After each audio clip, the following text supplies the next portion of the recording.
Bandeirantes acontece. Há uma bagunça geral e a gente sempre lembra aqui que as crises, elas testam os governantes, não é? Às vezes, tempos sem crises, sem sobressaltos, em que as coisas estão razoavelmente no lugar, acaba sendo aquele governante mediano que nunca é visto como um governante histórico, mas também não é visto como um desastre. As crises acabam determinando quem é quem, como os governantes reagem às situações excepcionais, às circunstâncias extraordinárias. E no Brasil, que temos visto, numa crise que é contínua, o Brasil, aliás, principalmente desde a República, mas mesmo antes, nos tempos do Império, você tinha algumas crises, mas as coisas eram muito localizadas, né? E muitas vezes grande parte do país estava alheia ao que estava acontecendo na capital, o que estava acontecendo no Rio de Janeiro. Na República, você tem uma sequência de crises, várias e várias. É bom lembrar que a gente sempre lembra que a República é estabelecida numa quartelada, né? Um movimento de militares ali derruba a monarquia e estabelece a República.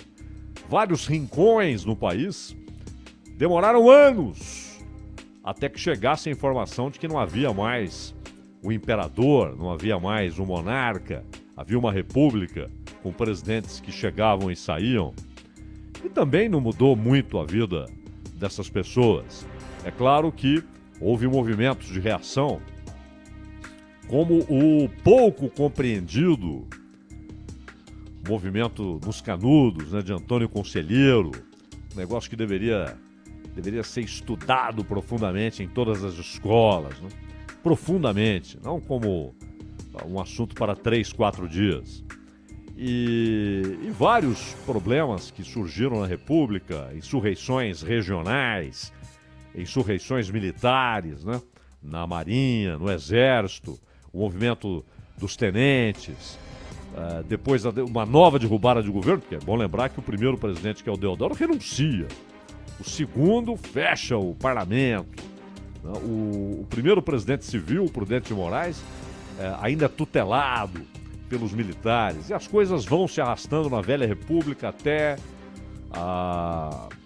o golpe de 1930, né, a chamada Revolução de 30, a Revolução Getulista, que tem apoio de parte dos tenentes.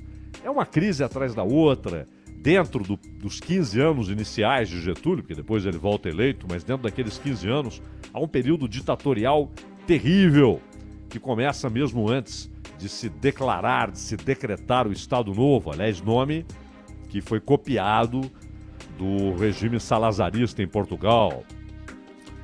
Crise após crise, crise depois de crise, a própria saída do Getúlio, ela é precedida de pressões militares, de um movimento para que nem haja eleição, para que Getúlio permaneça, estranhamente, aliás, apoiado pelo Prestes. Getúlio volta eleito, Getúlio se mata, pressionado, acusado de corrupção, acusado de ordenar atentados, como aquele contra o Lacerda. A posse do Juscelino só é garantida pelos militares. Juscelino consegue ficar os 5 anos, há um ar de desenvolvimento, né, que mistura a indústria de bens de consumo, já que a indústria de base foi obra do getulismo, mas a de bens de consumo ela floresce para valer com JK, a história dos 50 anos em 5, o Brasil começa a mostrar ser uma potência esportiva, particularmente no futebol, ganhando Copa do Mundo, a bossa nova, obras de arte, pós-obras de arte, uma efervescência cultural. É eleito um sujeito que acusa Juscelino de corrupção e de provocar uma inflação acelerada, e é verdade que provocou uma inflação terrível com a construção de Brasília, uma ideia até hoje discutível, né, de levar a capital para o Brasil Central. Só que Jânio Quadros, que denuncia, tem uma votação avassaladora, mas renuncia para voltar com mais força, mas não volta. A crise para que Jango assuma. e o parlamentarismo de ocasião, a derrubada do parlamentarismo de ocasião, o povo dizendo presidencialismo, Jango volta, é derrubado, 21 anos de ditadura militar, o presidente que vai ser o primeiro civil depois desses 21 anos morre antes de tomar posse, e vem um governo que ninguém esperava, de um sujeito que havia apoiado durante muito tempo o regime militar, que era José Sarney, cai no colo dele a presidência por causa daquele acordo que o PMDB fez para ter apoio no colégio eleitoral. Sarney aposta num plano maluco, acabar com a inflação por decreto, dá em nada, pelo contrário, há um represamento de inflação, a crise política cresce, vem um sujeito que fala em combater os corruptos, acusa Sarney de corrupto, é o caçador de Marajás, o sujeito é eleito, é derrubado 2 anos depois, renuncia, é verdade, tecnicamente, mas seria derrubado se seguisse o processo de impeachment, como acabou indo até o fim, mas juridicamente ele renunciou. E depois o Brasil continua tendo suas crises, aquela venda de uma situação inexistente, utópica, palavra mágica para Fernando Henrique Cardoso, para ser reeleito. Quando ele é reeleito, o país cai na realidade, o real é desvalorizado, há uma pressão terrível, a inflação dá as caras, a recessão dá as caras, o governo termina tropicando, vem Lula e já no final do seu primeiro mandato, acusações seríssimas de corrupção com o mensalão, o segundo mandato, mas ele acaba, em razão até da situação econômica, mantendo uma popularidade altíssima, consegue fazer sua sucessora, que é derrubada na metade do segundo mandato. É crise depois de crise.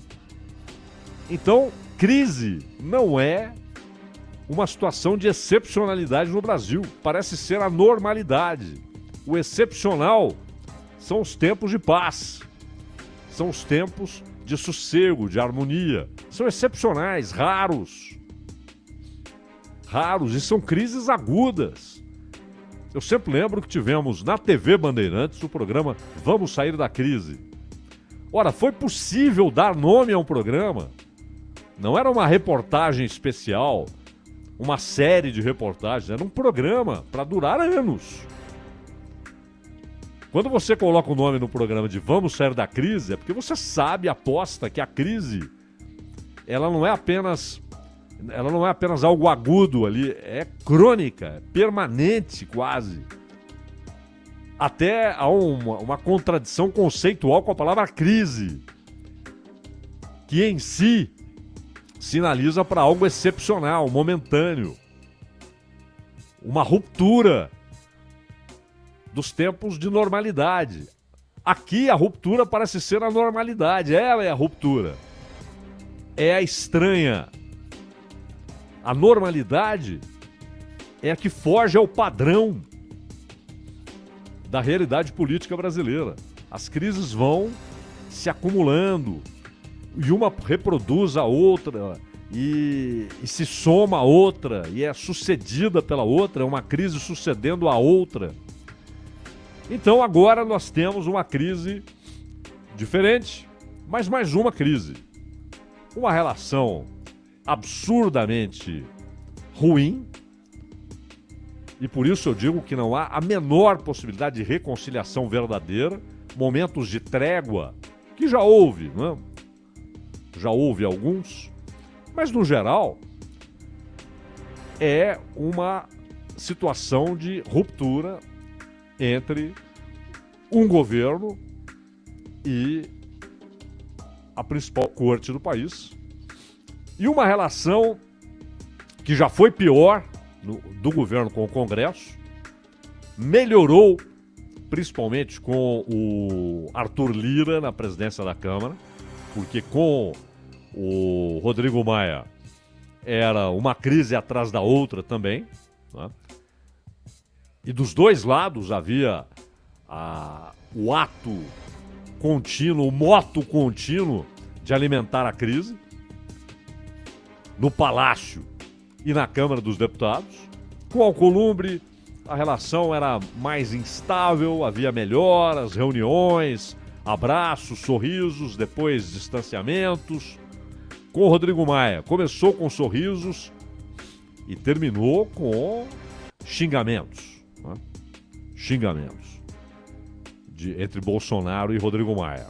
Hoje, com o Rodrigo Pacheco, é aquela coisa meio difusa, até porque Rodrigo Pacheco gosta de lugares comuns, de platitudes, não firma muito as suas posições.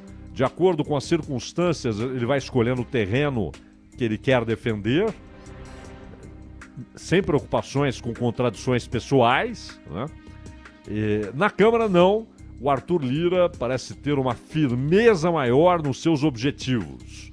Não significa um apoio incondicional, né? Mas o apoio é garantido enquanto houver a reciprocidade, que, aliás, foi fundamental para que ele fosse eleito presidente da Câmara e para que Flávia Arruda e principalmente Ciro Nogueira fossem escolhidos ministros do governo Bolsonaro. Mas nada chama mais a atenção do que as crises com o Supremo. E agora também uma espécie de extensão dessa crise com o Tribunal Superior Eleitoral, TSE, que tem lá neste momento, porque o sujeito lá entra e sai, né? Não fica permanentemente, tem lá neste momento um dos alvos do governo e um dos atiradores contra o governo, que é o Barroso. Sim, não é apenas Bolsonaro e aqueles aliados mais fiéis. Não são só eles que atiram contra Barroso. Barroso permanentemente alimenta, e diariamente, aliás, né, com publicações pessoais, às vezes não, às vezes oficiais, falando como dirigente do Tribunal Superior Eleitoral ou falando como ministro do Supremo Tribunal Federal. Então, não há possibilidade de reconciliação. O ponto de retorno já foi ultrapassado há muito tempo. Não há possibilidade de voltar algumas casas, não há possibilidade de aproveitar a rotatória para tomar o caminho oposto, a mão contrária. Não há mais. Caminho sem volta. Né? Essa crise vai durar até o fim do mandato de Bolsonaro e, se ele for reeleito, ela permanecerá. Claro que aí já será uma outra situação, né? Porque, de novo, você tem um presidente que chega com a força da votação que terá recebido, se for reeleito. Se não for reeleito, isso vai durar até o último dia de 2022. Não há possibilidade de reconciliação. E não é apenas o temperamento do presidente ou as posições do Alexandre de Moraes e do Barroso. Né? Há muito mais em jogo. Há também uma clara ruptura com a ideia que havia no Brasil e que, meio que na sombra, ela foi sustentada durante anos, de que tínhamos três poderes, cada um com sua atribuição, os três independentes entre si e buscando sempre harmonia entre si. Não é? Essa é a ideia da harmonia e da independência que alguns teóricos desenvolveram, e Montesquieu não é o inaugurador da ideia, mas é quem a formula de maneira mais convincente. Mas o que se nota é que não há cada um na sua atribuição. Há uma disputa por espaços no poder do Estado. E claramente o Supremo, os seus integrantes, já na composição imediatamente anterior, mas principalmente nesta atual composição, os integrantes do Supremo entenderam que eles têm mais espaço e têm mais poder dentro do Estado. Isso lhes foi conferido, em parte, pela Constituição, uma Constituição que os políticos escreveram com um sentimento de autodesconfiança. Olhavam pelo retrovisor. O legislador da Constituição de 88, ele tinha os olhos fixos, o olhar fixo no retrovisor. O que era preciso evitar, porque o país vinha de 21 anos de ditadura e de todas essas crises que precederam o regime militar. Mas havia também um sentimento de autodesconfiança. E muito poder foi atribuído ao Supremo como árbitro. Um árbitro com poderes incontestáveis. E as circunstâncias, a fragilidade moral dos políticos, a fragilidade intelectual dos políticos, foi pouco a pouco demonstrando o poder do Supremo. A sua capacidade de arbitrar para além, inclusive, da única referência que deve ter o Supremo, que é a Constituição. E vimos ministros, de repente, que se sentiram legisladores. Mais do que um guardião da Constituição, ele se sente um intérprete. E mais do que um intérprete, alguém que deve fazer com que a Constituição seja adaptada àquilo que aquele ministro considera o ideal. Nas palavras arrogantes do Barroso, indicando o caminho para a verdade. O Pilatos perguntou a Jesus Cristo o que era a verdade, né? Ele não se deu o trabalho de responder, até porque ele é a verdade. E por ser a verdade, ele não deveria responder, não era hora de responder. Não era hora de dizer eu sou a verdade. Ninguém mais poderia dar essa resposta. Inclusive, claro, os iluminados, que são todos ali epígonos do Herbert Marcuse e acham que chegaram, que existem, que trabalham para iluminar os caminhos, em direção ao que eles consideram a luz, o ideal, a utopia, que finalmente será descoberta, deixará de ser utopia, deixará de ser a terra que não há. Vamos levando, não é? São os Maquiavéis do iluminismo.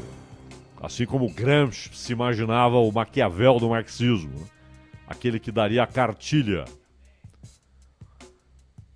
Só que Maquiavel era um pragmático, era cartilha para manter o poder. Gramsci já imaginava que seria o Maquiavel do marxismo no sentido de estabelecer o príncipe moderno, o partido idealizado, nenhum que havia naquele tempo, mas o que ele idealizava. Esses discípulos de Herbert Marcuse imaginam ter ali, nas suas ideias, nos seus ideais, a terra perfeita, a utopia que um dia deixará de ser utopia, será realidade. E eles têm a lanterna e podem conduzir a sociedade na direção correta. O que é o ideal? O que é a utopia? O que é a terra a ser alcançada? É aquilo que alguns deles concebem como sendo a verdade. Daí a frase arrogante do Barroso em dizer conduzir a verdade, né? Em direção à verdade. Mas alguns não. Alguns não querem saber desses idealismos de toga e são muito pragmáticos. Lidam com situações, interesses e com uma ideia de proteção do sistema político, jurídico, econômico. Gilmar Mendes, por exemplo. Gilmar é um pragmático, né? Aliás, não é à toa que ele e Barroso se detestam. Exatamente porque imaginam coisas distintas. O Gilmar sabe que, além de arrogância, há um perigo nos caminhos de verdade apontados por Barroso, né? Porque geralmente levam essas ideias, como aliás Marcuse sabia que levava, à autocracia na melhor das hipóteses e a possibilidade de totalitarismo, mas numa hipótese ou noutra, um autoritarismo garantido. O Gilmar sabe disso, então ele abomina aquelas ideias do Barroso. E ambos já deixaram isso público e notório. Um não gosta do outro. Estão agora conciliados em razão de interesses convergentes momentâneos. Mas ao longo do tempo voltarão a campos opostos, não é? Então, em vez de frases que se pretendem históricas, o Gilmar Mendes vai lá para o Twitter dizendo que é hora de reordenar as prioridades. É verdade? É. Faz tempo, aliás. É um faz de conta. É um faz de conta. É o governo Bolsonaro perdendo tempo com sandices, alimentando, mas apenas no campo meramente de metáforas, analogias, alegorias. É um governo de alegorias, alimentando ali ideias, né, de rupturas, mas tudo no campo alegórico. Tudo no campo alegórico. E depois que as pessoas compreenderam que é tudo alegoria, aquilo virou uma sandice permanente que só incomoda quem quer enfrentar os problemas reais. O Congresso Nacional, no seu pragmatismo autoimposto, porque a maioria é, você tem ali também sandices, não é? Você tem também ali utopias que geralmente desembocam em distopias. Há várias. Há ali vários que, dependendo de suas ideias, levariam rapidamente o Brasil para uma distopia, para o caos. Mas a maioria é pragmática, quer saber dos próprios interesses, não é nem do eleitor, não, dos próprios interesses. E eles são maioria e acabam dando ao Congresso essa prática de pragmatismo cotidiano, não é? De o pesar cada decisão, o que interessa mais, qual o resultado disso aqui, qual o impacto eleitoral daquilo outro. E o judiciário, que deveria ser composto de figuras desconhecidas, mas que trariam sempre a palavra final da Constituição a respeito dos embates da sociedade, dos confrontos sociais, políticos e jurídicos. A Corte, que deveria dar a palavra final dizendo, olha, a respeito disso, a Constituição afirma isto aqui. E só. Não, ela se tornou atora política. Com lados, com posições, participando dos embates, das guerras, das projeções, do jogo eleitoral. E isso é o pior inimigo do judiciário brasileiro. É a militância na Suprema Corte.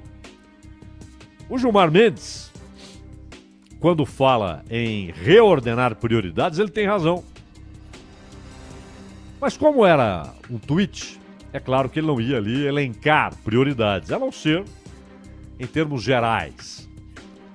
E disse que é preciso acabar com a fabricação artificial de crises institucionais que prejudicam o país. Ministro Gilmar Mendes, essas crises institucionais não são fabricadas artificialmente. Esse é um erro histórico, ou um erro de avaliação da história do Brasil. As crises institucionais têm sido a tônica da história brasileira. Enfrentá-las nas suas causas é o grande desafio destes tempos. E isso não vai acontecer, porque não há gente à altura. Não há gente à altura. Nem no governo, nem na oposição, no Congresso de maneira geral e nem no Judiciário. Ela continuará sendo alimentada pelos Barrosos, pelos Bolsonaros, pelos Alcolumbres, pelos Pachecos, pelos Liras, pelos Lulas, pelos Alexandres. Elas continuarão sendo fabricadas, as crises institucionais. O ministro, ele, obviamente aqui era uma reação específica à decisão do Bolsonaro de enviar ao Senado um pedido de impeachment do Alexandre de Moraes. Pedido que não deveria ter sido apresentado pela Advocacia Geral da União,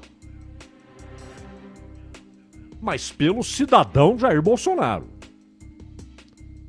Não cabe à Advocacia Geral da União, que, aliás, todos os dias está lá representada no Supremo, defendendo a União, defendendo, em linhas gerais, o Executivo, mas não o governo específico. O Executivo como instituição, como poder. E a União. Porque esse é o papel, a Advocacia Geral da União. Defendendo os interesses da União. Não os interesses de quem está momentaneamente no governo. Então o Bolsonaro deveria, se entendia que era o caso, se ele tem elementos para denunciar o Alexandre de Moraes e pedir o impeachment daquele ministro do Supremo, deveria fazê-lo como um cidadão. Porque a lei diz que todo e qualquer cidadão tem o direito, desde que apresente, claro, motivos pertinentes para pedir que o ministro do Supremo seja retirado do seu cargo. Mas não a Advocacia Geral da União. A Advocacia Geral da União não deveria entrar nessa.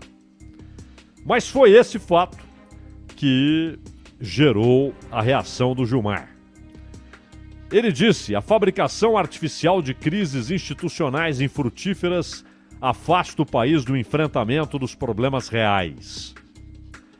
A crise sanitária da pandemia, a inflação galopante e a paralisação das reformas necessárias devem integrar a agenda política. É hora de reordenar prioridades. Sim, tudo isso é verdade. E, de certa forma, alguns tentam manter essas questões como prioritárias. O combate à inflação, o combate aos efeitos sanitários, econômicos, sociais da pandemia, as reformas, aliás, algumas que podem piorar, né? A reforma eleitoral que estão fazendo, por exemplo, piora o modelo eleitoral brasileiro, retrocede, faz com que esse modelo retroceda a tempos piores ainda, e os atuais não são bons, mas a legislação já foi pior, então é um retrocesso. Mas a crise, ministro, esse é o ponto. Essa crise institucional não é algo artificial. E ela continuará aí depois do Bolsonaro. Continuará. Com outra cara, com outros motes circunstanciais, mas ela continuará. Porque há uma crise institucional permanente não resolvida. Que a Constituição não resolveu e que antes da atual Constituição claramente não estava resolvido também. Com golpes contra golpes, tutelas, impedimentos, renúncias, crises que tiveram digamos, um ponto culminante físico, materializado no suicídio de um presidente. Isso não é artificial. Esse é o ponto a ser enfrentado. Mas para isso, é preciso estatura moral, intelectual, social, política, visão social, visão do real interesse social. E isso parece passar longe dos poderes em Brasília. E, por fim, só vale ressaltar aqui, porque é uma pergunta constante, todo mundo sabe como é que é quando há o pedido de impeachment de um presidente, não é? Ou seja, a Câmara autoriza, como o conjunto dos representantes do povo, para que o conjunto dos representantes dos estados, dos entes federativos, julguem o presidente da República numa sessão final comandada pelo então presidente do Supremo. No caso de ministros do Supremo, não há necessidade de autorização da Câmara. O processo começa e termina, se começar, no Senado. Então depende muito do presidente do Senado. Compete ao Senado, exclusivamente, como representante dos estados, processar e julgar os ministros do Supremo Tribunal Federal. Há uma lei específica, de 1950, que define crimes de responsabilidade, regula o processo. Qualquer cidadão pode apresentar um pedido à mesa diretora do Senado. Por isso que eu disse, se o Bolsonaro queria apresentar o pedido, deveria apresentar como pessoa física, como cidadão, sem usar a Advocacia Geral da União. E é preciso que o ministro Alves esteja no cargo, não pode ser, aliás, aquela coisa patética que fizeram com o Trump lá, o julgamento depois que ele não estava mais na presidência, né? E o que pode levar um ministro a sofrer o impeachment, ministro Supremo? Primeiro, alterar, por qualquer forma, exceto por via de recurso, a decisão ou voto já proferido em sessão do tribunal. Segundo, proferir julgamento quando, por lei, seja suspeito na causa. Aí entra aquela história subjetiva. E já aconteceu com vários. O Toffoli. O Toffoli, por exemplo, participou de um julgamento a respeito da delação do Sérgio Cabral, que delatava o Toffoli. E o Toffoli falou, não, eu vou participar porque é um voto técnico. Eu não vou entrar na questão em si, no teor da delação. É um voto técnico. Então já acontece toda hora. O Gilmar. Já aconteceu com ele. Já houve esse tipo de reclamação. Mas o senhor está participando de julgamento de gente muito próxima. O senhor é padrinho de casamento de não sei quem. Não. Não, ou então, ô ministro, mas essa causa é defendida pelo escritório de advocacia onde trabalha sua filha, onde trabalha sua esposa, onde trabalha seu genro. Não. Então vira aquele negócio de se o cara não se sente impedido, ninguém o impede, né? Mas está lá. É a segunda possibilidade. Proferir julgamento quando por lei seja suspeito na causa. Terceiro, exercer atividade político-partidária. É claro que aqui qualquer um vai dizer, não, isso é se o cara se filiar a um partido, defender um partido, não é? Qualquer outra situação será tratada como subjetiva.